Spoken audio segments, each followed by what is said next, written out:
Seolah-olah suara teriakan naga terdengar di antara langit dan bumi. Kubah langit terkoyak, langit dan bumi seolah-olah baru pertama kali tercipta. Suara itu dilepaskan oleh hukum Dao, yang disebabkan oleh keteraturan yang terjalin. Si Hao dan Yuyu beradu keras, bertabrakan secara langsung. Namun, jelas bahwa Si Hao sedang tidak dalam kondisi terbaiknya. Baru saja, dia sudah menderita luka serius. Para penjaga penjara itu ikut campur, hampir membuat tubuhnya terbelah, dan kemudian sebuah formasi bahkan meledak, melukai tubuhnya. Namun, saat dia berpartisipasi dalam pertempuran jenis ini, beberapa luka di tubuhnya langsung terkoyak. Ini sangat memengaruhi kecakapan bertarungnya. Jika ini berlanjut untuk waktu yang lama, konsekuensi negatifnya akan lebih besar. Si Hao memadatkan jejak tinju, tanpa mengatakan apapun. Bahkan jika tubuhnya terluka, tidak lagi dalam kondisi terkuatnya, dia masih harus menghadapi tantangan, memutuskan menang atau kalah melawan orang ini. Mungkin bisa dikatakan bahwa dia ingin langsung menangkap Yuyu. Saat ini, Si Hao memiliki ambisi melahap surga. Selama mereka berada di generasi yang sama, tidak peduli siapa yang ditemuinya, dia akan tetap tidak takut. Menarik, bukan batu yang buruk. Kau akan menjadi milikku. Yuyu tetap tenang dan tenang, bahkan lebih arogan lagi, berbicara sambil mengambil tindakan. Di kejauhan, sorak-sorai segera terdengar. Semua kultivator asing sangat terguncang, tidak ada berita yang lebih baik dari ini. Sejak Huang mengambil tindakan, dia jarang menghadapi lawan di bawah level makhluk tertinggi. Ini membuat mereka semua merasa sangat tercekik.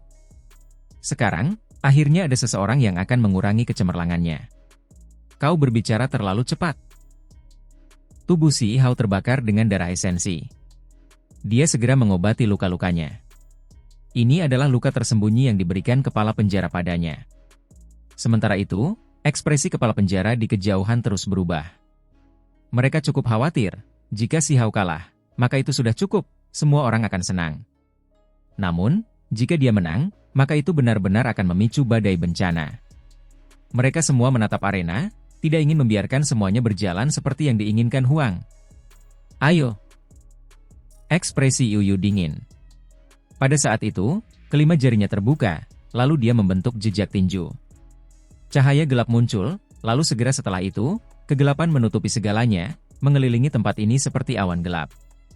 Jari-jarinya sudah menjadi hitam pekat, dengan cepat menampar.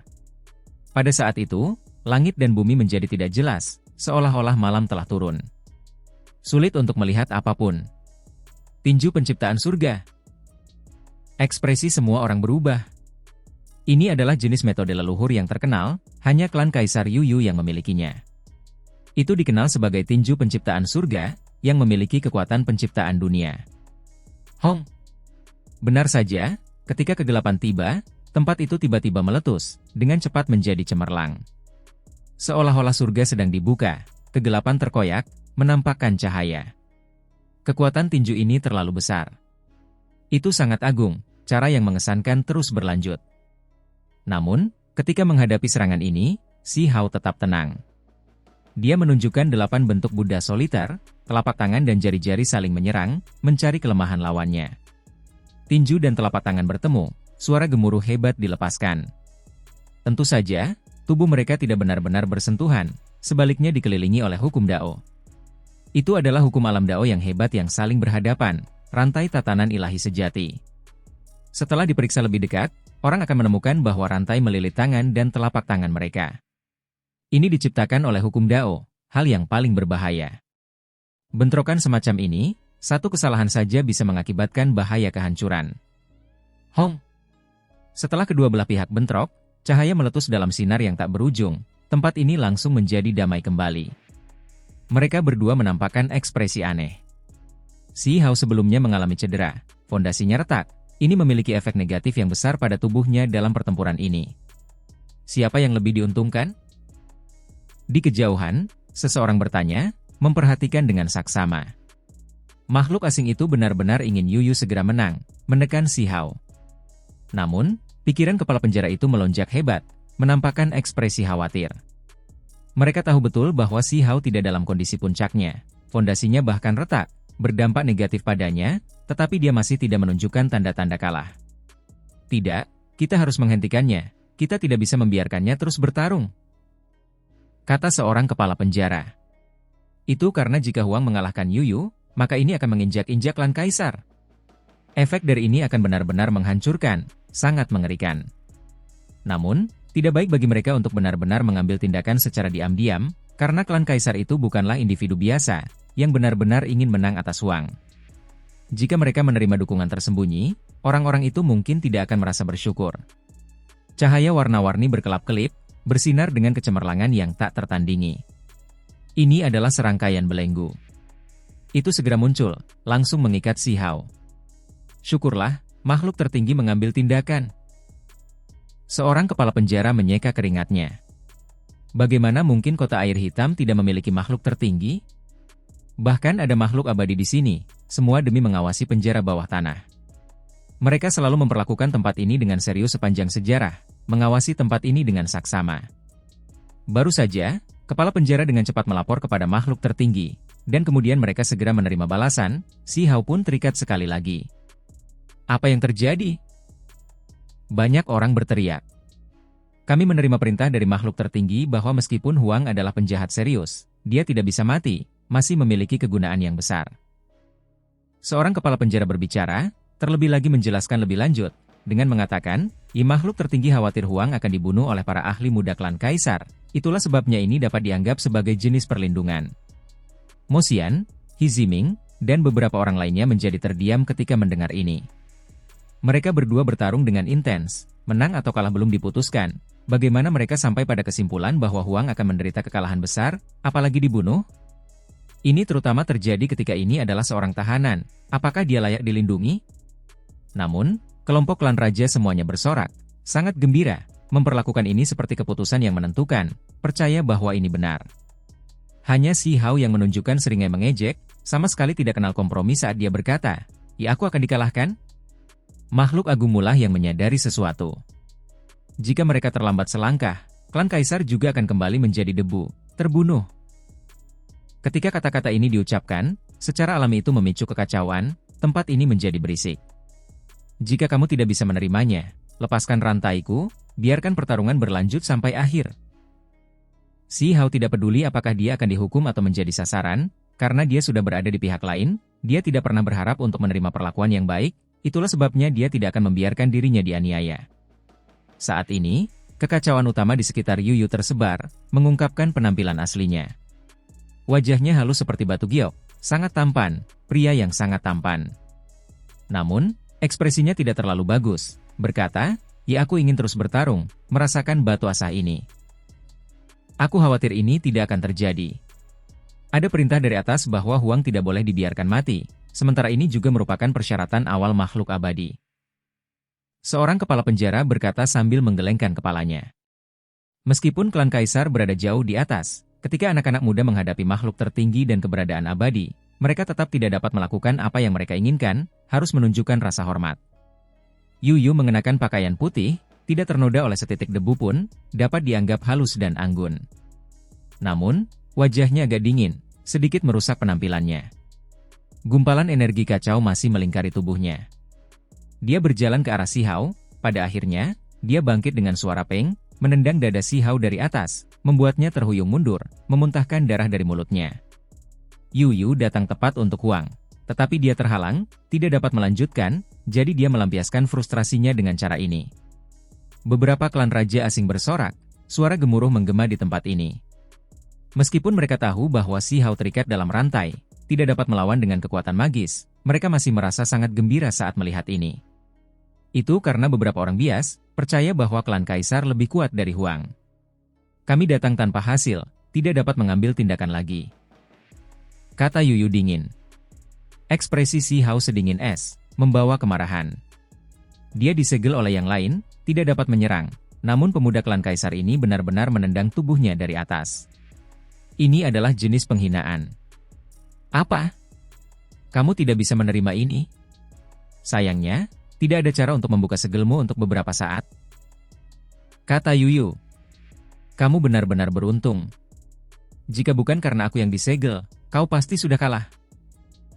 Si Hao berkata dengan dingin. Hal ini membuat semua orang di kejauhan terkejut. Bagaimanapun juga, Huang selalu sombong, bahkan lebih sombong daripada klan kaisar, masih berbicara dengan sangat gila. Apa katamu? Yuyu berkata dengan dingin, berjalan selangkah demi selangkah ke arah Si Hao.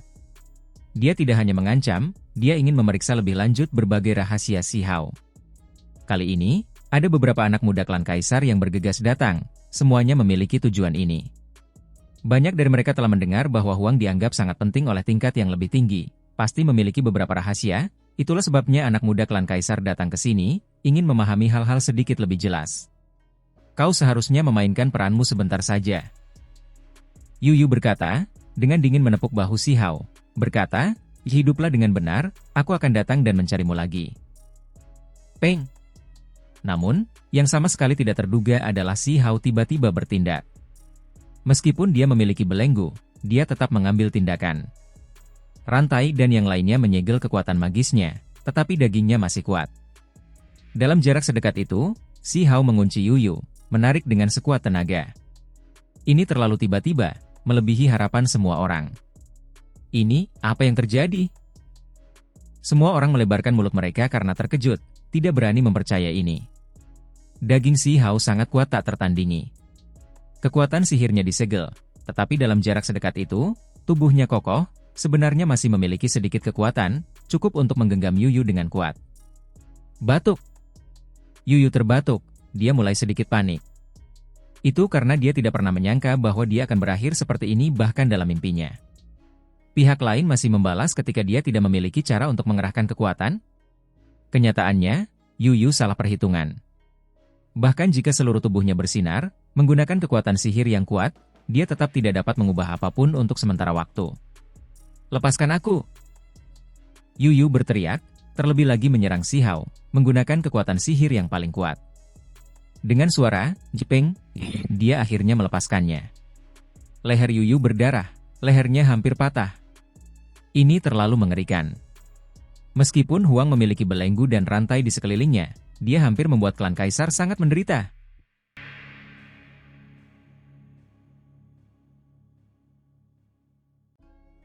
Huang dibawa pergi oleh klan Gu, apa yang mereka coba lakukan? Anak-anak muda klan kaisar semua menatap kosong, dan kemudian mengungkapkan ekspresi aneh. Status klan Gu sangat tinggi, mereka tidak perlu tunduk di hadapan klan kaisar, berdiri berdampingan dengan klan-klan itu. Ini terutama terjadi ketika identitas mereka aneh, datang dari tempat yang sama dengan Huang. Itu bukan karena mereka ingin menyakitinya, kan? Kata King Kun. Belum lama ini, Si Hao menangkap singa tak kenal takut di hutan binatang surgawi, sebelumnya mengatakan bahwa dia ingin menghukum pengkhianat ini dengan serius. Mereka adalah klan yang sama, jadi apakah klan Gu menanggapi ini? Namun, menurut penalaran normal, seharusnya garis keturunan singa tak kenal takut yang seharusnya menargetkan Si Hao. Dia belum pergi, Huang ada di balai pemurnian obat. Kata Wu Kun. Mo Xian, Wu Kun, King Kun dan Yuyu sebelumnya telah bergerak secara independen, terlebih lagi memobilisasi pengikut mereka untuk menyelidiki. Mereka baru saja memperoleh informasi baru ini. Mereka bergerak cepat, menuju ke arah itu. Balai pemurnian obat sangat damai, karena tidak banyak orang yang mau datang ke sini. Dibandingkan dengan balai kekuatan sihir atau balai senjata, tempat ini benar-benar agak sepi. Pihak asing suka berperang, klan menginginkan kekuatan besar, yang mereka kejar adalah kekuatan individu yang ekstrim. Secara komparatif, mereka tidak begitu tertarik pada apa yang disebut pemurnian obat dan jenis hal lainnya. Ternyata seperti ini, penceramah kitab suci yang datang ke balai pemurnian obat adalah makhluk tertinggi dari klan Gu. Mo Xian berkata pelan. Ketika mereka bergegas, beberapa makhluk setengah tertinggi dari Akademi Dewa Perang sudah lama tiba. Mo Xian, Wu Kun, Yuyu, dan yang lainnya memahami situasi sedikit lebih baik, belajar lebih banyak tentang apa yang sedang terjadi. Sebenarnya orang-orang terkait Akademi Dewa Perang yang setuju dengan cara klan Gu melakukan sesuatu. Itu karena dalam beberapa hari terakhir, Huang telah menimbulkan gangguan yang terlalu besar, terutama saat-saat terakhir, yang mengakibatkan bencana seperti itu, mengguncang seluruh akademi.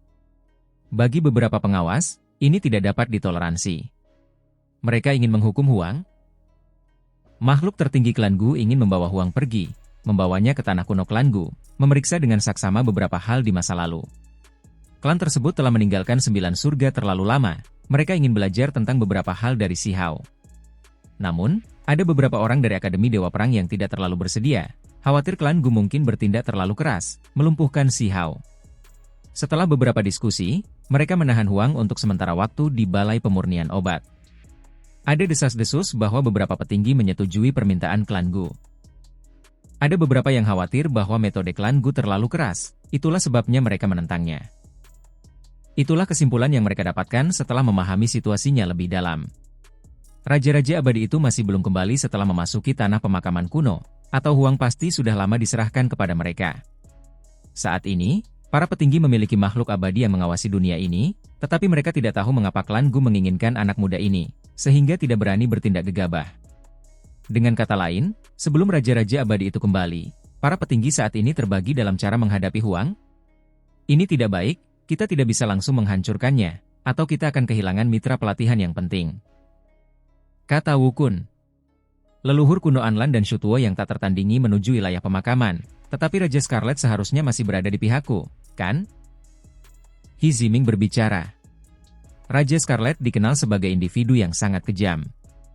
Sebelumnya, ia memurnikan Raja Abadi sejati hingga mati dengan tungku Raja Scarlet, mengejutkan masa lalu dan masa kini, membuat semua klan ketakutan. Lupakan saja, setelah Perang Kuno Abadi, Raja Scarlet tidak pernah muncul lagi. Siapa yang berani mengganggunya di tanah leluhurnya? Yu Yu menggelengkan kepalanya. Singkatnya, situasi saat ini agak rumit. Raja Abadi masih belum kembali, sementara pendapat tingkat tinggi terbagi. Saat ini, klan Gu sangat agresif. Mereka seharusnya meyakinkan banyak orang yang ingin mengambil tindakan terhadap Huang. Aula pemurnian obat sangat sunyi. Saat ini, aula itu disegel. Kita tidak bisa masuk. Apakah mereka merencanakan sesuatu, benar-benar akan mengambil tindakan kali ini? Wu Kun sangat terkejut. Di kedalaman aula raksasa, simbol-simbol berkedip-kedip, gerbang besar tertutup rapat, mencegah orang luar melihat ke dalam. Generasi muda King Kun meminta audiensi. Keturunan klan Kaisar Yuyu meminta audiensi. Orang-orang ini berbicara bersama, masing-masing melaporkan nama dan latar belakang mereka. Pada saat yang sama, berita menyebar, seluruh Akademi Dewa Perang tidak dapat tenang. Banyak orang bergegas datang, ingin melihat apa yang sebenarnya terjadi. Beberapa orang bertepuk tangan dengan gembira, karena Huang terlalu kejam. Akan selalu ada orang yang ingin dia ditangani. Bagi makhluk pihak asing, Huang jelas merupakan Raja Iblis. Para pembudidaya berbagai klan semuanya menggertakkan gigi karena marah. Jika bukan karena perlindungan tingkat yang lebih tinggi, untuk sementara tidak dapat melakukan apapun padanya, beberapa tokoh berwibawa generasi yang lebih tua pasti sudah mengambil tindakan sejak lama. Tidak ada yang menyangka bahwa pada akhirnya, gerbang benar-benar terbuka. Wu Kun, Yu Yu, dan yang lainnya bergegas masuk. Kemudian, murid-murid akademi lainnya juga bergegas masuk, memasuki aula pemurnian obat, tempat ini tidak lagi sepi sebagai hasilnya. Namun, mereka tidak bisa mendekat, semuanya berhenti beberapa lusin zhang. Mereka dihentikan oleh hamparan simbol, mampu melihat semuanya dengan jelas, tetapi tidak dapat bersentuhan. Ini membuat mereka semua ketakutan. Itu karena ketika beberapa makhluk setengah tertinggi masuk dengan ekspresi hormat, dengan hati-hati melihat ke depan, mereka menemukan bahwa tidak ada tempat bagi mereka untuk tinggal di sini. Hanya ada 3 makhluk yang duduk di atas sajadah di sana. Salah satunya adalah seorang tetua dengan tubuh pendek dan kecil, sosok bungkuk, sangat keriput, tetapi matanya cemerlang seperti lampu emas. Rambutnya awalnya berwarna emas, tetapi karena usianya terlalu tua, rambutnya telah lama memutih. Saat ini, warna putih salju itu berkedip-kedip dengan warna emas samar. Aura tetua ini luar biasa hebat, mengintimidasi dan kuat, membuat orang lain tidak bisa tidak membungkuk untuk menyembah. Makhluk tertinggi klan Gu.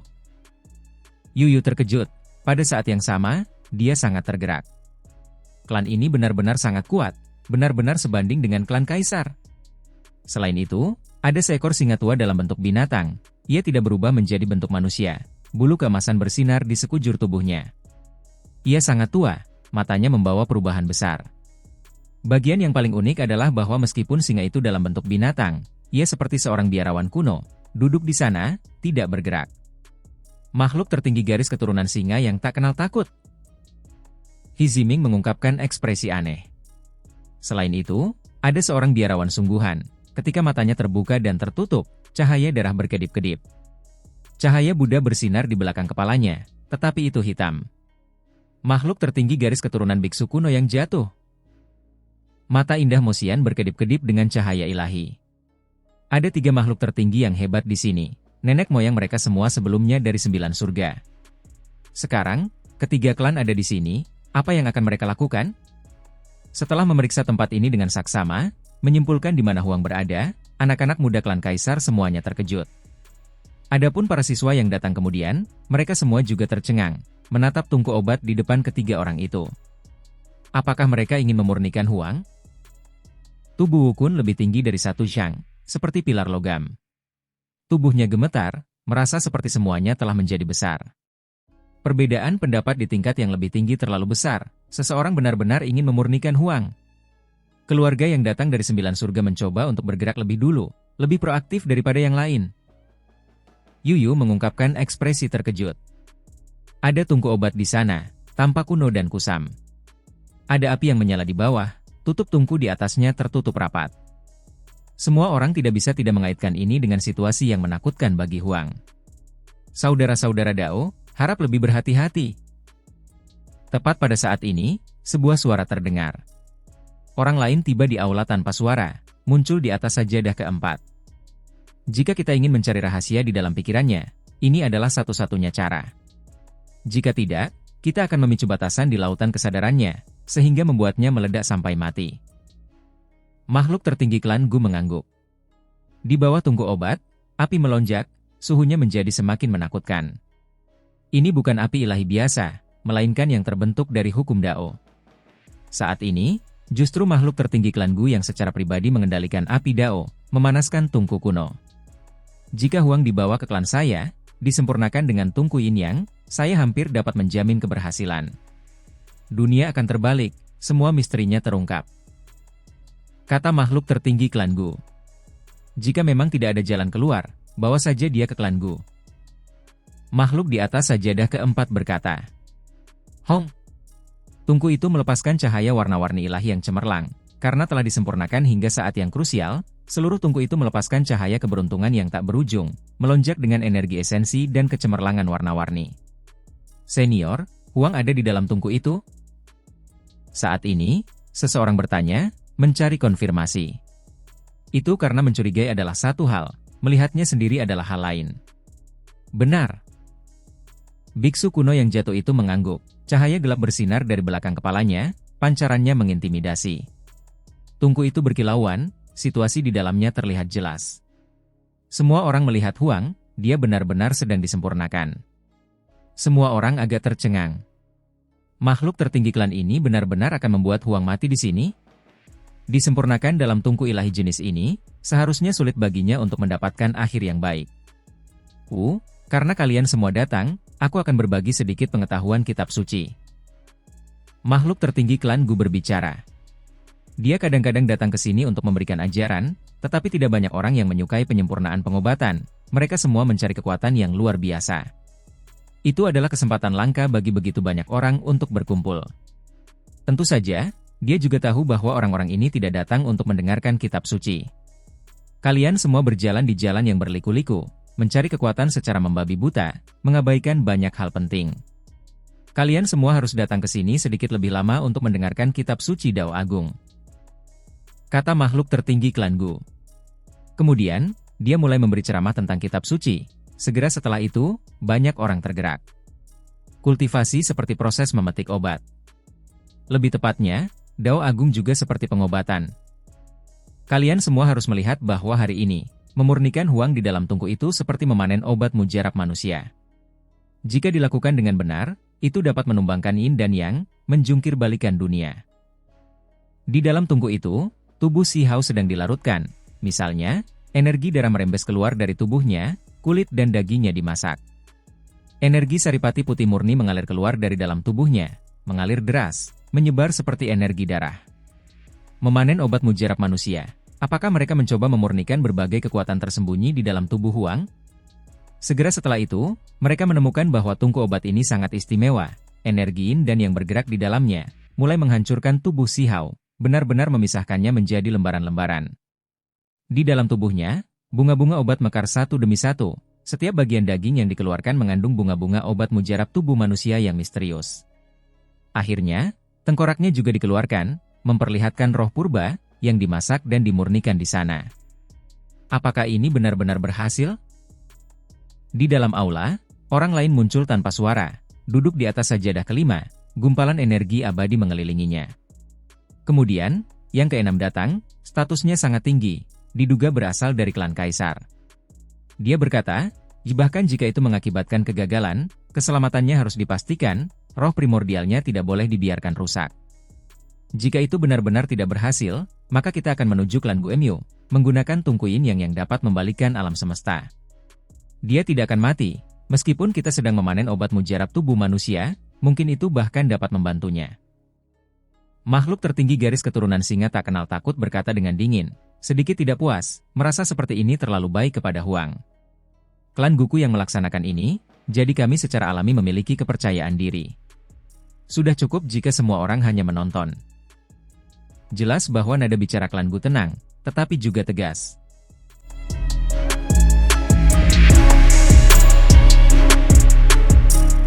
Istana Dao besar, istana raksasa yang melayang di udara, menampung ratusan ribu orang sama sekali bukan masalah. Istana itu diselimuti kabut yang kacau sepanjang tahun. Ini adalah salah satu tempat pemahaman Dao paling terkenal di Akademi Dewa Perang, karena sesekali, akan ada seorang ahli yang datang ke sini untuk memberi ceramah tentang kitab suci, mengajarkan metode-metode mendalam yang hebat. Di bawah, pegunungan ada di mana-mana, energi spiritual samar-samar naik. Sementara itu, di udara, Istana Dao besar melayang sepanjang tahun, berputar-putar dengan hukum-hukum alam yang misterius, terlebih lagi disertai dengan sumber energi semua makhluk hidup. Penjara hitam itu terbuka.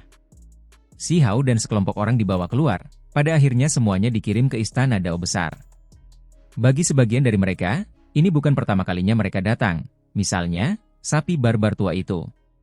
Tubuhnya gemetar begitu dia datang, karena dia terlalu akrab dengan tempat ini.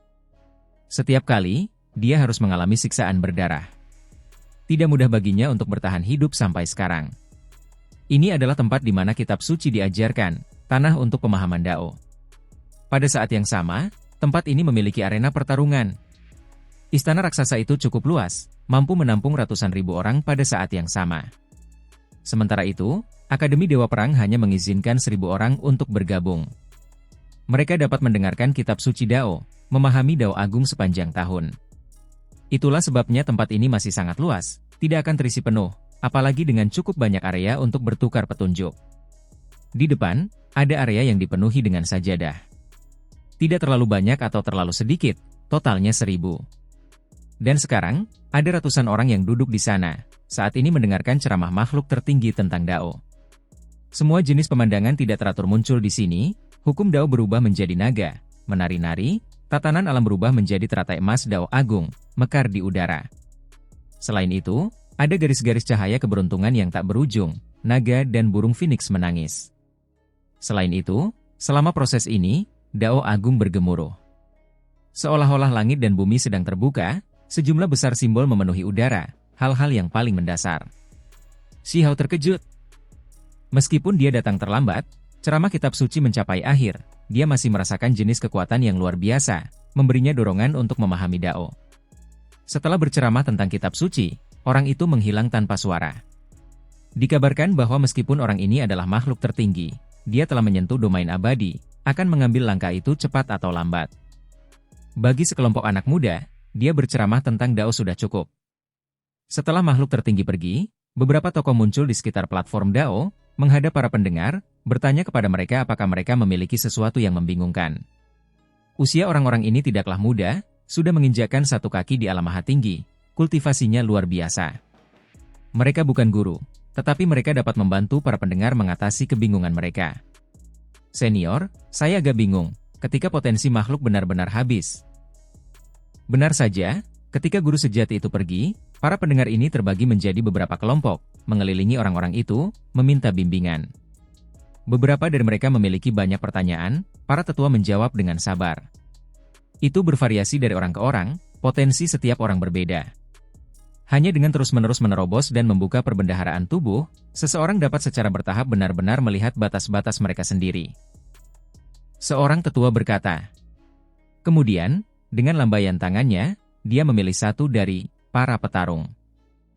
Dia meminta siswa itu maju, melepaskan metode leluhurnya dengan kekuatan penuh, menekan orang itu. Para petarung yang disebut itu justru makhluk menyedihkan yang digunakan untuk membantu para jenius dalam pertempuran berdarah. Jika mereka bukan budak, maka mereka adalah narapidana mati yang telah melakukan kejahatan besar. Hidup mereka tidak ada nilainya, bisa diambil kapan saja. Berusahalah sekuat tenaga untuk melawan, gunakan semua yang kau punya. Tetua itu memerintahkan. Ketika petarung itu mendengar ini, dia langsung gemetar ketakutan, karena dia tahu bahwa dia mungkin akan mati. Gelombang dahsyat menerjangnya, membuat tulang-tulangnya mengeluarkan suara pipak terus-menerus. Kemudian, tubuhnya bergetar beberapa kali seperti guntur yang teredam. Kemudian, makhluk itu melakukan segala yang dia bisa untuk melindungi dirinya sendiri. Banyak tulang patah di bawah tekanan. Orang bisa melihat betapa tiraninya kekuatan itu. Tulang-tulang di dalam tubuhnya dihancurkan oleh individu yang memiliki setengah kaki ke tingkat makhluk tertinggi. Terlebih lagi, jenis tren ini tidak berubah, masih berlanjut. Tubuhnya akan membusuk, darah mengalir keluar lagi dan lagi. Puff! Akhirnya, ruang di antara alisnya bahkan meledak, darah menyembur keluar. Tengkoraknya bahkan lebih terbelah menjadi beberapa bagian. Makhluk ini menjerit dengan menyedihkan, matanya merah padam, berjuang keras, melepaskan raungan yang hebat. Perhatikan baik-baik semuanya. Makhluk setengah tertinggi itu tetap sangat tenang. Telapak tangannya bersinar, sejumlah besar cahaya keberuntungan tersebar di tubuh manusia itu, membuat tubuhnya hampir tembus pandang. Di sini, dan di sini, kekuatan ilahi telah melonjak, hukum alam bergema. Dia menunjuk ke tubuh makhluk yang menjerit dengan menyedihkan itu, meminta para pendengar kitab suci untuk mengidentifikasi beberapa area penting. Kalian semua, lihat lebih dekat. Setelah tulang-tulang ini patah, tubuhnya bersinar dengan sendirinya, dagingnya bergema. Ini adalah tanda potensi mulai terbentuk. Makhluk setengah tertinggi itu menjelaskan. Dia menambahkan kekuatan lagi, membuat seluruh tubuh petarung di tangannya menyemburkan darah, seluruh tubuhnya hampir meledak. Apakah kalian semua sudah melihat dengan saksama? Ketika makhluk akan mati, titik-titik potensial misterius ini akan meningkatkan pelepasannya. Makhluk setengah tertinggi itu menjelaskan, menunjuk beberapa area di tubuh individu yang terluka parah itu. Di kejauhan, banyak petarung menggigil dalam hati, beberapa dari mereka muncul di Akademi Dewa Perang untuk pertama kalinya. Mereka tidak bisa menahan diri untuk tidak menggigil. Jenis akhir ini terlalu menyedihkan. Apakah ini takdir mereka? Adapun Si Hao, matanya sedingin es, menemukan pemandangan seperti ini agak sulit untuk diterima. Pada saat yang sama, dia tidak bisa menahan diri untuk tidak mendesah. Dunia ini kejam, dan juga sangat menakutkan. Demi menjelajahi jalur kultivasi, mereka tidak ragu untuk menyakiti kultivator lain. Puff! Setengah dari tubuh orang ini meledak berkeping-keping, dan kemudian dia langsung terlempar oleh makhluk setengah tertinggi ke samping. Kalian semua harus memperhatikan bahwa ketika tubuhnya mencapai batas yang dapat ditanggungnya, terlebih lagi luka-lukanya menjadi yang paling serius, potensi yang dilepaskannya menjadi semakin mencengangkan. Kata makhluk setengah tertinggi itu. Untungnya, orang itu selamat. Meskipun separuh tubuhnya compang-camping, dia masih bisa pulih, mampu hidup. Si Hao mengatupkan giginya. Mereka sama sekali tidak memperlakukan para pejuang yang disebut itu sebagai manusia. Itu seperti berurusan dengan orang-orangan sawah atau binatang buas. Senior, bagaimana kita bisa memanfaatkan kekuatan dunia yang lebih besar, atau mungkin kekuatan hukum alam dan hal-hal lain untuk dengan cepat menekan musuh, menghancurkan metode leluhur musuh dan hal-hal lain? Seseorang bertanya. Sederhana saja, benar-benar beresonansi dengan surga dan bumi. Misalnya, surga dan manusia menjadi satu, menjadi tak terkalahkan secara inheren, dan kemudian menggunakan hukum alam dan ketertiban untuk menghadapi musuh di hadapanmu. Kali ini, ketika makhluk setengah tertinggi itu selesai berbicara, dengan lambaian tangannya, angin kencang menderu. Sapi barbar tua di sisi Si Hao dibawa mendekat. Sapi barbar tua itu sangat kuat, tetapi dia tidak dapat dibandingkan dengan seseorang yang akan menjadi makhluk tertinggi. Begitulah adanya. Pinjam kekuatan langit dan bumi yang lebih besar untuk menekan, itu dapat menembus perlindungan penghalang normal. Makhluk setengah tertinggi itu menjelaskan. Benar saja, dia dengan cepat mengambil tindakan, meledakkan beberapa penghalang cahaya, tidak menggunakan metode leluhur, hanya menggunakan beberapa jenis kekuatan yang lebih besar dari dunia. Atau dengan kata lain, Dao Agung tak berwujud untuk menerobos penghalang perlindungan tubuh sapi barbar tua, menghancurkan teknik-tekniknya yang berharga. Puff! Pada akhirnya, lembu barbar tua itu berlumuran darah. Ia jatuh kembali ke sisi Si Hao. Tanduk di kepalanya patah dengan suara kaca, terluka parah, hampir mati. Tatapan mata Si Hao menjadi lebih dingin. Orang-orang ini benar-benar tidak terkendali. Kalian semua bisa mengalaminya sendiri, kata tetua itu. Kemudian, istana raksasa itu menjadi berisik, sedikit kacau. Benar saja, itu sangat kejam, karena beberapa pertempuran pecah di istana raksasa itu. Beberapa orang meneliti potensi tubuh, beberapa menekankan pertempuran, beberapa mencoba memahami hukum alam. Puff! Benar saja, segera setelah itu, para pejuang yang dibawa sebagian besar habis. Kemudian, ada orang-orang yang meninggal di istana raksasa, darah memercik ke seluruh aula istana. Apakah kalian melihatnya sekarang? Ini benar-benar kejam. Sapi barbar tua berkata sambil mendesah. Kali ini, ia selamat, mampu terus hidup, hanya ini saja sudah menjadi sesuatu yang membuatnya merasa bahagia. Pada akhirnya, Huang juga dipilih untuk bertukar petunjuk dengan seseorang, menemani mereka dalam pertempuran. Namun, tak lama kemudian, identitasnya diketahui. Meskipun rambutnya acak-acakan, sebagian besar wajahnya tertutup, itu masih belum cukup. Ini memicu keributan besar. Bukannya mereka tidak tahu Huang ada di sini, tetapi ada beberapa ruang kuliah kitab suci. Mereka tidak menyangka Huang akan dibawa ke istana raksasa terapung. Makhluk yang memilih Si Hao tidak berani mengambil tindakan, bertukar petunjuk dengannya, karena ini kemungkinan besar akan mendatangkan kematian. Tidak apa-apa, dia sudah diikat. Ini disempurnakan oleh makhluk tertinggi sendiri, sangat dibatasi. Sulit baginya untuk bertindak, dia tidak akan lepas kendali. Seseorang berkata, yang disebut kekuatan yang lebih besar memang seperti ini. Meskipun dia adalah Huang, reputasinya hebat dan tersebar luas, dia tetap menjadi tahanan.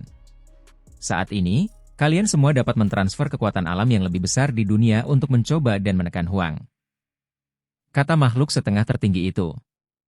Benar saja, makhluk-makhluk itu mencoba mengalahkan satu sama lain, mengambil tindakan bersama. Hong! Meskipun Si Hao dibelenggu, dia tetap bergerak sangat cepat. Tubuhnya bersinar dengan sendirinya, menjadi sangat cemerlang. Ketika dia melihat para petarung di sekitarnya berteriak dengan menyedihkan, terlebih lagi nyawa mereka terancam, ekspresi Si Hao menjadi dingin. Terlebih lagi, tubuhnya meletus dengan cahaya menyilaukan yang aneh, bahkan rantai dan rantai di tubuhnya tidak mampu menghentikannya. Orang-orang terhantam terbang satu demi satu, apa yang disebut kekuatan langit dan bumi yang lebih besar langsung terkoyak. Hancur! Kemudian, rantai besi dan benda-benda lain di lengan Si Hao bergetar hebat. Dengan goyangan tangannya, salah satu dari rantai itu melilit leher seseorang, lalu dengan gerakan memutar yang keras, suara puff, kepala terjulur keluar. Istana besar itu sangat luas, darah terus mengalir. Namun, ketika seorang jenius dari Akademi Dewa Perang mengalami patah leher, maknanya menjadi sangat berbeda. Ada orang-orang yang melotot marah, yang lain mencaci maki.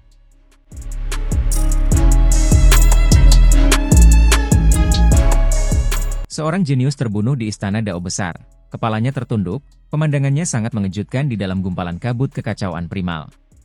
Di masa lalu, kapan pemandangan seperti ini pernah terjadi? Selalu saja para jenius Akademi Dewa Perang membantai rekan latihan mereka, jarang sekali adegan pembantaian terbalik terjadi.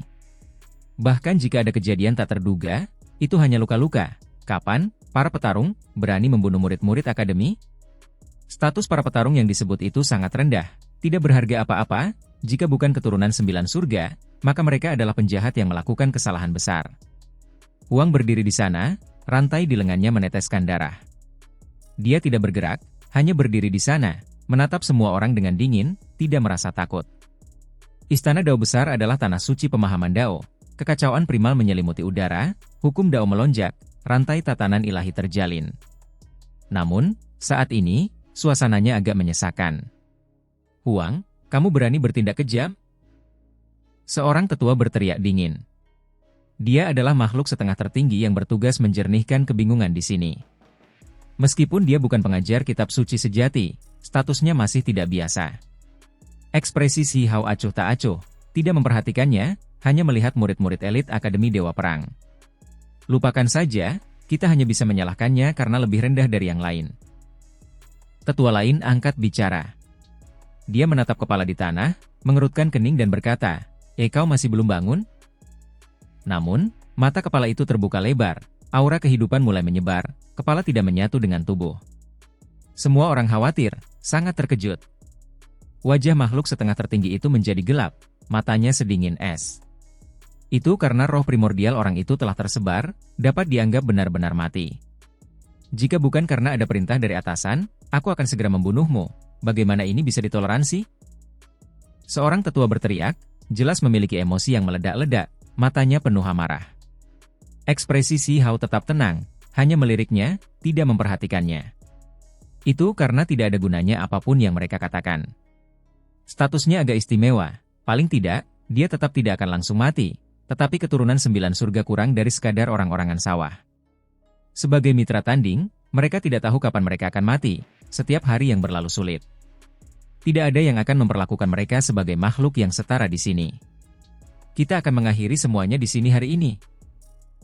Seorang makhluk setengah tertinggi diumumkan, sudah lama tidak memiliki suasana hati untuk menjernihkan keraguan para pendengar.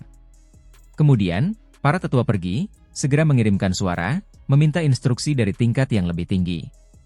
"Berapa lama kita harus memberi Huang perlakuan khusus? Kapan kita bisa menyerah padanya?" Menurut pendapat mereka, ketika tiba saatnya untuk menyerah padanya, bisakah mereka benar-benar memperlakukannya seperti target pelatihan yang rendah? Pada saat itu, tidak apa-apa bahkan jika mereka membunuhnya. Sayangnya, jawabannya adalah bahwa mereka pasti tidak bisa bertindak gegabah saat ini. Selain itu, seiring berjalannya waktu, ada berita bahwa Anlan, Shutuo, dan yang lainnya tidak kembali. Ini membuat beberapa orang khawatir. Banyak orang tahu bahwa raja-raja yang tidak pernah mati memasuki tanah pemakaman, tetapi mereka tidak pernah kembali. Banyak hari telah berlalu, tetapi mereka masih belum kembali, membuat semua orang merasa tidak nyaman. Tentu saja, semua klan percaya bahwa Anlan, Shutuo, dan yang lainnya tidak tertandingi di bawah langit, bahwa tidak ada hal buruk yang akan terjadi. Mereka mungkin tertunda karena sesuatu. Kudengar Huang masih liar dan tidak jinak bahkan saat mengenakan belenggu. Lain kali, kita akan mengunjunginya bersama. Ketika berita menyebar di Akademi Dewa Perang, ada beberapa yang menyipitkan mata, berbicara seperti ini, sangat tertarik, bersiap untuk mengambil tindakan bersama dengan beberapa orang. Semua berita yang berhubungan dengan Huang akan menarik perhatian besar. Aula senjata adalah tempat yang sangat dingin, karena ada banyak senjata di sana, baik yang ditusukkan ke tanah atau tergeletak berantakan di aula. Ada beberapa artefak tulang, beberapa artefak logam, serta beberapa artefak batu dan lainnya. Sedangkan untuk senjata, itu dapat dianggap sebagai perpanjangan dari tubuh kita. Ketika penceramah kitab suci sejati pergi, ada setengah makhluk tertinggi yang mulai membantu menjernihkan kebingungan. Ketika senjata menyatu dengan tubuh, keduanya hampir menjadi satu kesatuan, itu harus disempurnakan dengan hati-hati, tumbuh di dalam daging. Di dalam aula istana, kali ini, tidak banyak orang, juga hanya beberapa ratus. Pada akhirnya, tiba saatnya untuk segmen praktis lagi. Benar saja, Si Hao dan tahanan lainnya dibawa keluar lagi, bertugas sebagai pejuang, target pelatihan. Sebelum datang, belenggu di sekitar Si Hao ditingkatkan lagi. Ini diputuskan oleh atasan, takut bahwa dia mungkin bertindak lagi, jadi mereka harus menekannya. Seperti yang diharapkan, setelah kejadian terakhir kali, beberapa siswa merasa takut padanya pada awalnya, tidak ada yang dengan gegabah memprovokasi dia. Lihat, kalian semua, ini adalah senjata yang mematikan. Ketika dipelihara dengan darah, kekuatannya akan menjadi jauh lebih besar, tetapi itu akan membahayakan diri sendiri juga. Itu mengandung energi pembunuh, yang akan membahayakan roh primordial. Memeliharanya di dalam tubuh bahkan akan memengaruhi sifat seseorang. Makhluk setengah tertinggi itu menjelaskan, di telapak tangannya ada tombak perang berwarna darah. Itu tidak terlalu panjang, tetapi sangat merah, jelas tidak ternoda oleh darah, namun ada darah yang menyebar darinya. Itulah sebabnya ketika memelihara senjata ganas, seseorang perlu memiliki rencana yang tepat. Bagaimana tepatnya senjata itu dapat dipelihara sehingga energi ganas di dalam senjata mematikan itu dapat menyamai kultivasinya sendiri, mencegahnya melukai dirinya sendiri?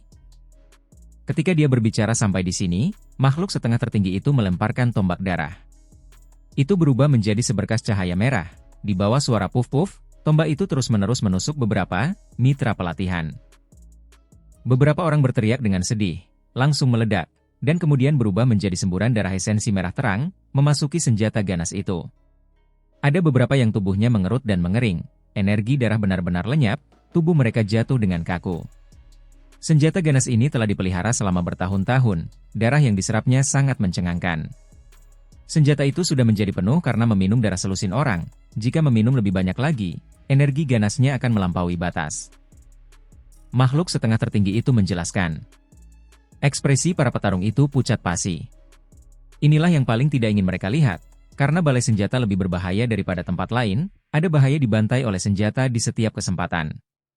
Puff! Kali ini, sapi barbar tua di samping Si Hao tidak seberuntung itu, dadanya ditusuk oleh pedang suci merah tua. Ujung yang tajam menusuk dadanya, menghisap darah esensinya. Si Hao tidak bisa terus menonton. Dia langsung mengambil tindakan, menghancurkannya dengan belenggunya, mematahkan pedang darah itu. Pada saat itu, rambut sapi barbar tua menjadi jauh lebih putih, membayar harga yang sangat mahal.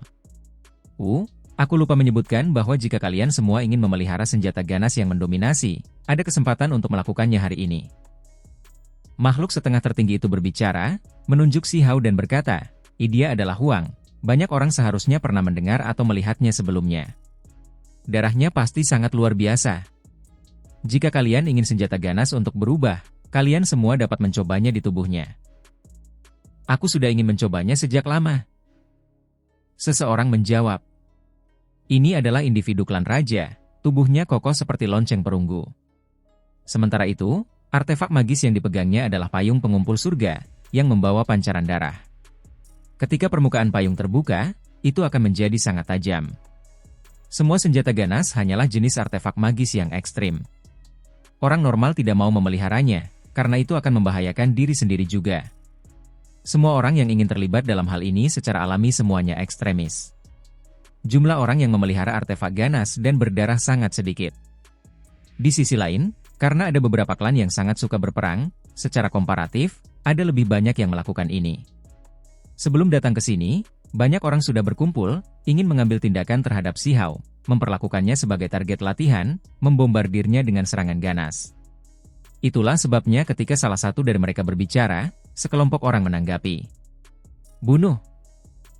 Yang pertama terbang adalah payung pengumpul surga itu. Itu berputar, melepaskan cahaya merah warna-warni, pancaran darah melonjak, niat membunuh meluap. Harus dikatakan bahwa ini adalah individu klan raja yang sangat kuat. Pada saat yang sama, senjata lainnya, misalnya, lonceng jiwa, bilah tulang, belati batu, dan lainnya terbang sambil membawa cahaya merah gelap. Orang-orang ini semua memiliki ekspresi dingin, memiliki dendam besar terhadap Si Hao. Ada orang-orang dari klan mereka yang mati di tangan Huang. Ketika mereka benar-benar berhadapan, mereka jelas bukan lawan Si Hao, jadi mereka tidak bisa benar-benar membalas dendam, dan jadi mereka menggunakan kesempatan ini untuk melakukannya. Si Hao yang memiliki dua lapisan belenggu padanya memiliki ekspresi dingin. Tiba-tiba dia mengeluarkan niat membunuh yang mengerikan, mengacungkan rantai, langsung menghantamkannya ke payung pengumpul surga. Puff! Permukaan payung itu terhantam, tubuhnya pecah. Seberapa hebat kekuatannya? Mata semua orang terbelalak. Orang harus mengerti bahwa dia memiliki dua lapis belenggu padanya, tidak dapat menggunakan sedikit pun kekuatan magis. Ini murni kekuatan fisik. Sementara itu, pihak lain dapat menggunakan kekuatan magis terbesar, mengaktifkan senjata darah, namun hasilnya seperti ini.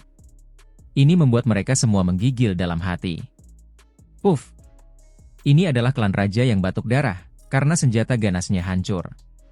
Ketika senjata jenis ini hancur, itu akan menimbulkan kerusakan besar pada pengguna, karena biasanya, itu harus dipelihara oleh darah seseorang sendiri, sehingga berbagi hubungan yang sangat dekat. Kemudian, suara keacak keluar terus-menerus. Meskipun Si Hao memiliki dua lapis tok dan rantai di sekelilingnya, dia masih bergerak secepat kilat, terus-menerus mengacungkan belenggu dan borgolnya, menghancurkan banyak senjata. Akibatnya, sekelompok orang batuk darah. Pada akhirnya, wajah setengah makhluk tertinggi itu jatuh. Dengan teriakan, dia dengan cepat mengakhiri sesi, menghilangkan keraguan. Ini. Huang bertindak lagi. Masalah ini menyebar melalui akademi, memicu banyak diskusi. Untungnya, Meskipun banyak orang terluka kali ini, tidak ada yang meninggal. Kelompok murid ini bahkan tidak bisa menang melawan Huang yang terikat. Apakah mereka yang terlalu tidak sedap dipandang? Atau apakah Huang yang benar-benar sekuat itu? Akhirnya, seorang dosen kitab suci berkata, jenis keberadaan ini setidaknya adalah makhluk tertinggi, kadang-kadang bahkan keberadaan abadi yang turun secara pribadi. Tentu saja, para pengajar kitab suci biasanya selalu menyembunyikan kultivasi mereka, tidak mau mengungkapkan rahasia mereka sendiri dan hal-hal lainnya. Selain itu, setelah memberikan ceramah, mereka akan segera menghilang. 2 hari kemudian, di istana kuno lagi, hal lain yang lebih mengejutkan terjadi. Ketika pengajar kitab suci pergi, beberapa makhluk setengah tertinggi membantu kebingungan para siswa dengan benar menjaga Huang. Ini adalah aula kekuatan sihir yang kuat melonjak di dalamnya. Orang normal akan hancur berkeping-keping saat masuk. Ketika beberapa pejuang dilemparkan ke dalam setelah kultivasi mereka disegel, mereka langsung hancur berkeping-keping. Pemandangannya sangat menyedihkan.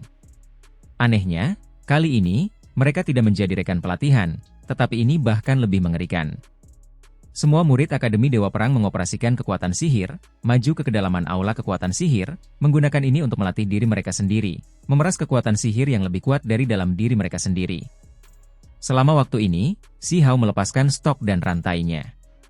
Dia dikurung di dalam penjara emas dewa yang bisa dipindahkan ke dalam sangkar emas dewa yang bergerak, didorong jauh ke dalam oleh seseorang dengan kekuatan magis, dikirim ke kedalaman aula. Sapi barbar tua dan yang lainnya semuanya dalam keadaan menyedihkan, diperlakukan seperti subjek percobaan, akan meledak berkeping-keping karena tekanan di tengah jalan. Sementara itu, para siswa akademi tentu saja ingin melihat seberapa kuat Huang. Itulah sebabnya mereka tersenyum kejam, mengerahkan kekuatan bersama, mengirimnya ke kedalaman aula kekuatan sihir. Namun, justru karena inilah bencana terjadi. Si Hao sangat diam pada awalnya, hanya melakukan yang terbaik untuk melawan, menggunakan semua kekuatannya untuk menetralkan tekanan kekuatan magis yang tak terbatas. Beberapa orang mencibir, itulah sebabnya mereka meminta orang untuk melepaskan belenggunya, mengirimnya ke penjara khusus. Melakukan ini justru karena mereka ingin melihat batas kekuatan magisnya, pada saat yang sama ingin melihatnya menderita. Tiba-tiba, suara keras terdengar, tempat ini berguncang hebat. Wajah banyak orang menjadi seputih salju, jiwa mereka gemetar. Kemudian, mereka berteriak ketakutan. Itu karena mereka kehilangan kendali atas kekuatan sihir mereka sementara kekuatan sihir mengalir tanpa henti dari dalam, menghantam tubuh mereka. Ini karena Si Hao. Dia memiliki jenis kemampuan yang membuat serangan pihak lain tidak berguna, kekebalan kekuatan sihir. Selain itu, dalam beberapa tahun terakhir, dia selalu mempelajarinya secara diam-diam, jadi kemampuan ini menjadi semakin tidak biasa, mengalami beberapa transformasi. Sekarang, bukan lagi masalah mengabaikan kekuatan sihir pada dirinya sendiri saat bertahan. Sebaliknya, ia sekarang juga dapat membuat kekuatan sihir pihak lain berhamburan, kehilangan efektivitas. Ini tentu saja menghasilkan hasil yang dahsyat. Lebih dari 100 orang berteriak ngeri. Ketika mereka kehilangan perlindungan kekuatan sihir, tubuh mereka dihancurkan oleh kekuatan tak terbatas aula kekuatan sihir hingga mereka terbelah, lalu meledak. Aula kekuatan sihir selalu memiliki kekuatan sihir yang kuat. Si Hao secara selektif menargetkan mereka. Dengan demikian, sebuah tragedi terjadi. Di aula ini, para murid elit itu sama seperti pejuang sebelumnya. Banyak dari mereka meledak di bawah suara puf-puf, berubah menjadi awan kabut berdarah. Ah! Makhluk setengah tertinggi meraung, sekarang benar-benar marah, dengan cepat datang membantu mereka. Namun, pada akhirnya, masih ada 83 murid elit yang meledak, kehilangan nyawa mereka. Ini benar-benar bencana yang mutlak. Tidak seorang pun menduga hal-hal akan berakhir seperti ini. Ini benar-benar bencana sialan. Kemudian, ada orang-orang hebat yang meraung. Ada beberapa yang benar-benar marah.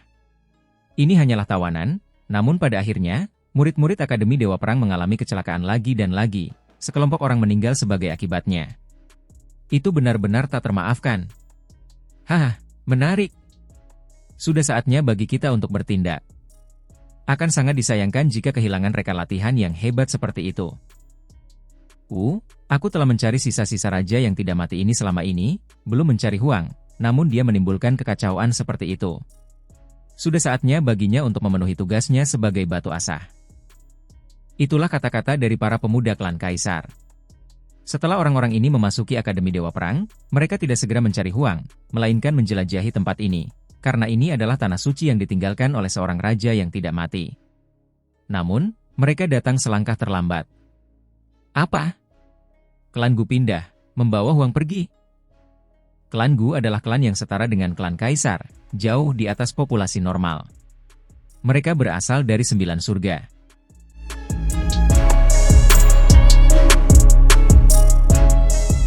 Huang dibawa pergi oleh klan Gu, apa yang mereka coba lakukan? Anak-anak muda klan Kaisar semua menatap kosong, dan kemudian mengungkapkan ekspresi aneh. Status klan Gu sangat tinggi, mereka tidak perlu tunduk di hadapan klan Kaisar, berdiri berdampingan dengan klan-klan itu. Ini terutama terjadi ketika identitas mereka aneh, datang dari tempat yang sama dengan Huang. Itu bukan karena mereka ingin menyakitinya, kan? Kata King Kun. Belum lama ini, Si Hao menangkap singa tak kenal takut di hutan binatang surgawi, sebelumnya mengatakan bahwa dia ingin menghukum pengkhianat ini dengan serius. Mereka adalah klan yang sama, jadi apakah klan Gu menanggapi ini? Namun, menurut penalaran normal, seharusnya garis keturunan singa tak kenal takut yang seharusnya menargetkan Si Hao. Dia belum pergi, Huang ada di balai pemurnian obat. Kata Wu Kun. Mo Xian, Wu Kun, King Kun dan Yu Yu sebelumnya telah bergerak secara independen, terlebih lagi memobilisasi pengikut mereka untuk menyelidiki. Mereka baru saja memperoleh informasi baru ini. Mereka bergerak cepat, menuju ke arah itu. Balai pemurnian obat sangat damai, karena tidak banyak orang yang mau datang ke sini. Dibandingkan dengan balai kekuatan sihir atau balai senjata, tempat ini benar-benar agak sepi. Pihak asing suka berperang, klan menginginkan kekuatan besar, yang mereka kejar adalah kekuatan individu yang ekstrim. Secara komparatif, mereka tidak begitu tertarik pada apa yang disebut pemurnian obat dan jenis hal lainnya. Ternyata seperti ini, penceramah kitab suci yang datang ke balai pemurnian obat adalah makhluk tertinggi dari klan Gu. Mo Xian berkata pelan. Ketika mereka bergegas, beberapa makhluk setengah tertinggi dari Akademi Dewa Perang sudah lama tiba. Mo Xian, Wu Kun, Yu Yu, dan yang lainnya memahami situasi sedikit lebih baik, belajar lebih banyak tentang apa yang sedang terjadi. Sebenarnya orang-orang terkait Akademi Dewa Perang yang setuju dengan cara klan Gu melakukan sesuatu. Itu karena dalam beberapa hari terakhir, Huang telah menimbulkan gangguan yang terlalu besar, terutama saat-saat terakhir, yang mengakibatkan bencana seperti itu, mengguncang seluruh akademi. Bagi beberapa pengawas, ini tidak dapat ditoleransi. Mereka ingin menghukum Huang. Makhluk tertinggi klan Gu ingin membawa Huang pergi, membawanya ke tanah kuno klan Gu, memeriksa dengan saksama beberapa hal di masa lalu. Klan tersebut telah meninggalkan 9 surga terlalu lama, mereka ingin belajar tentang beberapa hal dari Si Hao. Namun, ada beberapa orang dari Akademi Dewa Perang yang tidak terlalu bersedia, khawatir klan Gu mungkin bertindak terlalu keras, melumpuhkan Si Hao. Setelah beberapa diskusi, mereka menahan Huang untuk sementara waktu di balai pemurnian obat. Ada desas-desus bahwa beberapa petinggi menyetujui permintaan klan Gu. Ada beberapa yang khawatir bahwa metode klan Gu terlalu keras, itulah sebabnya mereka menentangnya. Itulah kesimpulan yang mereka dapatkan setelah memahami situasinya lebih dalam. Raja-raja abadi itu masih belum kembali setelah memasuki tanah pemakaman kuno, atau Huang pasti sudah lama diserahkan kepada mereka. Saat ini, para petinggi memiliki makhluk abadi yang mengawasi dunia ini, tetapi mereka tidak tahu mengapa klan Gu menginginkan anak muda ini, sehingga tidak berani bertindak gegabah. Dengan kata lain, sebelum raja-raja abadi itu kembali, para petinggi saat ini terbagi dalam cara menghadapi Huang. Ini tidak baik, kita tidak bisa langsung menghancurkannya, atau kita akan kehilangan mitra pelatihan yang penting. Kata Wu Kun. Leluhur kuno Anlan dan Shutuo yang tak tertandingi menuju wilayah pemakaman, tetapi Raja Scarlet seharusnya masih berada di pihakku, kan? He Ziming berbicara. Raja Scarlet dikenal sebagai individu yang sangat kejam. Sebelumnya, ia memurnikan Raja Abadi sejati hingga mati dengan tungku Raja Scarlet, mengejutkan masa lalu dan masa kini, membuat semua klan ketakutan. Lupakan saja, setelah Perang Kuno Abadi, Raja Scarlet tidak pernah muncul lagi. Siapa yang berani mengganggunya di tanah leluhurnya? Yu Yu menggelengkan kepalanya. Singkatnya, situasi saat ini agak rumit. Raja Abadi masih belum kembali, sementara pendapat tingkat tinggi terbagi. Saat ini, klan Gu sangat agresif. Mereka seharusnya meyakinkan banyak orang yang ingin mengambil tindakan terhadap Huang. Aula pemurnian obat sangat sunyi. Saat ini, aula itu disegel. Kita tidak bisa masuk. Apakah mereka merencanakan sesuatu? Benar-benar akan mengambil tindakan kali ini? Wukun sangat terkejut. Di kedalaman aula raksasa, simbol-simbol berkedip-kedip, gerbang besar tertutup rapat, mencegah orang luar melihat ke dalam. Generasi muda King Kun meminta audiensi. Keturunan klan Kaisar Yuyu meminta audiensi. Orang-orang ini berbicara bersama, masing-masing melaporkan nama dan latar belakang mereka. Pada saat yang sama, berita menyebar, seluruh Akademi Dewa Perang tidak dapat tenang. Banyak orang bergegas datang, ingin melihat apa yang sebenarnya terjadi. Beberapa orang bertepuk tangan dengan gembira, karena Huang terlalu kejam. Akan selalu ada orang yang ingin dia ditangani. Bagi makhluk pihak asing, Huang jelas merupakan Raja Iblis. Para pembudidaya berbagai klan semuanya menggertakkan gigi karena marah. Jika bukan karena perlindungan tingkat yang lebih tinggi, untuk sementara tidak dapat melakukan apapun padanya, beberapa tokoh berwibawa generasi yang lebih tua pasti sudah mengambil tindakan sejak lama. Tidak ada yang menyangka bahwa pada akhirnya, gerbang benar-benar terbuka. Wukun, Yuyu, dan yang lainnya bergegas masuk. Kemudian, murid-murid akademi lainnya juga bergegas masuk, memasuki aula pemurnian obat, tempat ini tidak lagi sepi sebagai hasilnya. Namun, mereka tidak bisa mendekat, semuanya berhenti beberapa lusin zhang. Mereka dihentikan oleh hamparan simbol, mampu melihat semuanya dengan jelas, tetapi tidak dapat bersentuhan. Ini membuat mereka semua ketakutan. Itu karena ketika beberapa makhluk setengah tertinggi masuk dengan ekspresi hormat, dengan hati-hati melihat ke depan, mereka menemukan bahwa tidak ada tempat bagi mereka untuk tinggal di sini. Hanya ada 3 makhluk yang duduk di atas sajadah di sana. Salah satunya adalah seorang tetua dengan tubuh pendek dan kecil, sosok bungkuk, sangat keriput, tetapi matanya cemerlang seperti lampu emas. Rambutnya awalnya berwarna emas, tetapi karena usianya terlalu tua, rambutnya telah lama memutih. Saat ini, warna putih salju itu berkedip-kedip dengan warna emas samar. Aura tetua ini luar biasa hebat, mengintimidasi dan kuat, membuat orang lain tidak bisa tidak membungkuk untuk menyembah. Makhluk tertinggi klan Gu. Yuyu terkejut. Pada saat yang sama, dia sangat tergerak. Klan ini benar-benar sangat kuat, benar-benar sebanding dengan klan Kaisar. Selain itu, ada seekor singa tua dalam bentuk binatang. Ia tidak berubah menjadi bentuk manusia. Bulu keemasan bersinar di sekujur tubuhnya. Ia sangat tua, matanya membawa perubahan besar. Bagian yang paling unik adalah bahwa meskipun singa itu dalam bentuk binatang, ia seperti seorang biarawan kuno, duduk di sana, tidak bergerak. Makhluk tertinggi garis keturunan singa yang tak kenal takut. Hiziming mengungkapkan ekspresi aneh. Selain itu, ada seorang biarawan sungguhan. Ketika matanya terbuka dan tertutup, cahaya darah berkedip-kedip. Cahaya Buddha bersinar di belakang kepalanya, tetapi itu hitam. Makhluk tertinggi garis keturunan biksu kuno yang jatuh. Mata indah Mosian berkedip-kedip dengan cahaya ilahi. Ada 3 makhluk tertinggi yang hebat di sini. Nenek moyang mereka semua sebelumnya dari 9 surga. Sekarang, ketiga klan ada di sini, apa yang akan mereka lakukan? Setelah memeriksa tempat ini dengan saksama, menyimpulkan di mana Huang berada, anak-anak muda klan Kaisar semuanya terkejut. Adapun para siswa yang datang kemudian, mereka semua juga tercengang, menatap tungku obat di depan ketiga orang itu. Apakah mereka ingin memurnikan Huang? Tubuh Wukun lebih tinggi dari 1 zhang, seperti pilar logam. Tubuhnya gemetar, merasa seperti semuanya telah menjadi besar. Perbedaan pendapat di tingkat yang lebih tinggi terlalu besar, seseorang benar-benar ingin memurnikan Huang. Keluarga yang datang dari 9 surga mencoba untuk bergerak lebih dulu, lebih proaktif daripada yang lain. Yuyu mengungkapkan ekspresi terkejut. Ada tungku obat di sana, tampak kuno dan kusam. Ada api yang menyala di bawah, tutup tungku di atasnya tertutup rapat. Semua orang tidak bisa tidak mengaitkan ini dengan situasi yang menakutkan bagi Huang. Saudara-saudara Dao, harap lebih berhati-hati. Tepat pada saat ini, sebuah suara terdengar. Orang lain tiba di aula tanpa suara, muncul di atas sajadah keempat. Jika kita ingin mencari rahasia di dalam pikirannya, ini adalah satu-satunya cara. Jika tidak, kita akan memicu batasan di lautan kesadarannya, sehingga membuatnya meledak sampai mati. Makhluk tertinggi klan Gu mengangguk. Di bawah tungku obat, api melonjak, suhunya menjadi semakin menakutkan.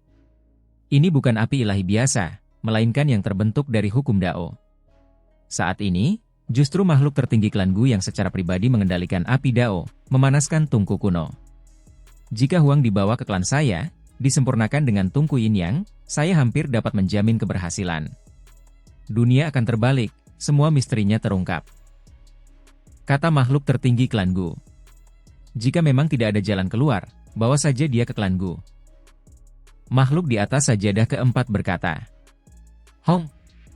Tungku itu melepaskan cahaya warna-warni ilahi yang cemerlang. Karena telah disempurnakan hingga saat yang krusial, seluruh tungku itu melepaskan cahaya keberuntungan yang tak berujung, melonjak dengan energi esensi dan kecemerlangan warna-warni. Senior, Huang ada di dalam tungku itu? Saat ini, seseorang bertanya, mencari konfirmasi. Itu karena mencurigai adalah satu hal, melihatnya sendiri adalah hal lain. Benar. Biksu kuno yang jatuh itu mengangguk, cahaya gelap bersinar dari belakang kepalanya, pancarannya mengintimidasi. Tungku itu berkilauan, situasi di dalamnya terlihat jelas. Semua orang melihat Huang, dia benar-benar sedang disempurnakan. Semua orang agak tercengang. Makhluk tertinggi klan ini benar-benar akan membuat Huang mati di sini? Disempurnakan dalam tungku ilahi jenis ini, seharusnya sulit baginya untuk mendapatkan akhir yang baik. Karena kalian semua datang, aku akan berbagi sedikit pengetahuan kitab suci. Makhluk tertinggi klan Gu berbicara. Dia kadang-kadang datang ke sini untuk memberikan ajaran, tetapi tidak banyak orang yang menyukai penyempurnaan pengobatan. Mereka semua mencari kekuatan yang luar biasa.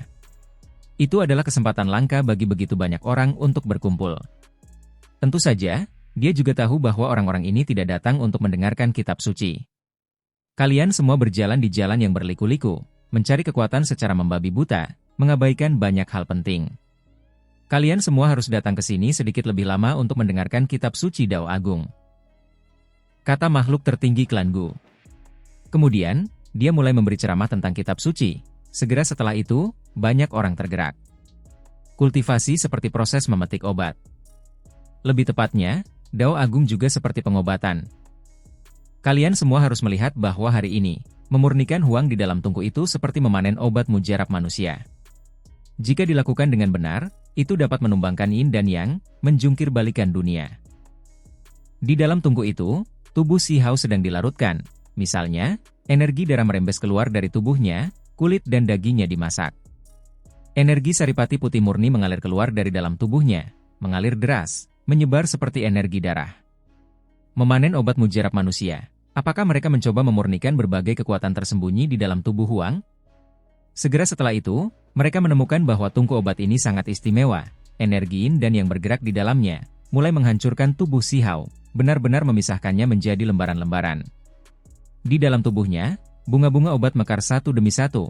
Setiap bagian daging yang dikeluarkan mengandung bunga-bunga obat mujarab tubuh manusia yang misterius. Akhirnya, tengkoraknya juga dikeluarkan, memperlihatkan roh purba yang dimasak dan dimurnikan di sana. Apakah ini benar-benar berhasil? Di dalam aula, orang lain muncul tanpa suara, duduk di atas sajadah kelima, gumpalan energi abadi mengelilinginya. Kemudian, yang keenam datang, statusnya sangat tinggi, diduga berasal dari klan Kaisar. Dia berkata, bahkan jika itu mengakibatkan kegagalan, keselamatannya harus dipastikan, roh primordialnya tidak boleh dibiarkan rusak. Jika itu benar-benar tidak berhasil, maka kita akan menuju klan Guemyu, menggunakan Tungku Yin yang dapat membalikkan alam semesta. Dia tidak akan mati, meskipun kita sedang memanen obat mujarab tubuh manusia, mungkin itu bahkan dapat membantunya. Makhluk tertinggi garis keturunan singa tak kenal takut berkata dengan dingin, sedikit tidak puas, merasa seperti ini terlalu baik kepada Huang. Klan Guku yang melaksanakan ini, jadi kami secara alami memiliki kepercayaan diri. Sudah cukup jika semua orang hanya menonton. Jelas bahwa nada bicara klan Gu tenang, tetapi juga tegas.